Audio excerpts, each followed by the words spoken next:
En distintos lugares de su obra, en la cuestión disputada de ánima, en el comentario al de ánima de Aristóteles, o incluso en las cuestiones 75 y siguientes de la primera parte de la Suma, Santo Tomás habla de la constitución de la naturaleza humana y de la relación alma y cuerpo.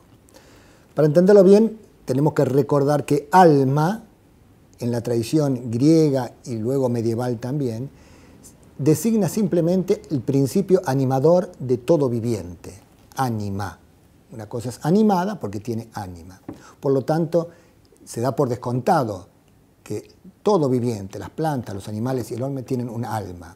La cuestión que interesa a la antropología es si el alma humana es espiritual y por lo tanto si puede subsistir ella sola después de la muerte.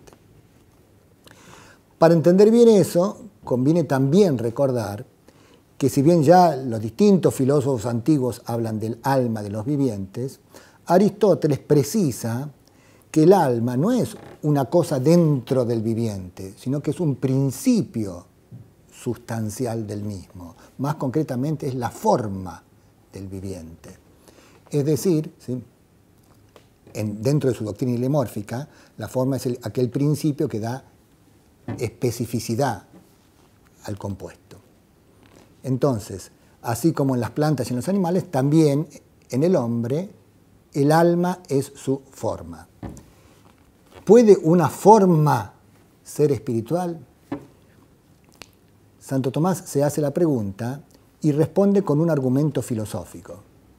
Ciertamente, su argumentación no es de tipo empírico, porque si el alma es espiritual, por principio, no va a ser accesible a datos experimentales. Su demostración de la espiritualidad del alma va a seguir un camino filosófico y más concretamente un camino a posteriori. Es decir, demuestra la espiritualidad del alma por sus operaciones. Los efectos me permiten remontar a la causa. Y esto apoyándose en un principio metafísico, pero además de sentido común, que es que el obrar sigue al ser. De acuerdo a cómo uno obra, es su ser. Aplicando este principio, entonces, Santo Tomás parte de la siguiente base. Las operaciones intelectuales del hombre, por las cuales él capta una esencia y la expresa en un concepto universal, son operaciones inmateriales. Como la materia es el principio de individuación, el concepto solo puede ser universal si mi mente ha logrado abstraer la forma de la materia, liberar la forma de sus condicionamientos materiales.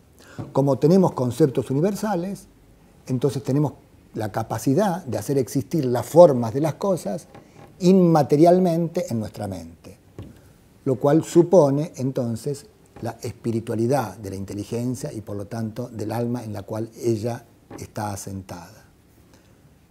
Dicho de otra manera, ¿sí?, en la operación pura del acto intelectual no interviene intrínsecamente la materia. Si la operación es per se inmaterial, entonces el alma es per se inmaterial, o sea, subsistente.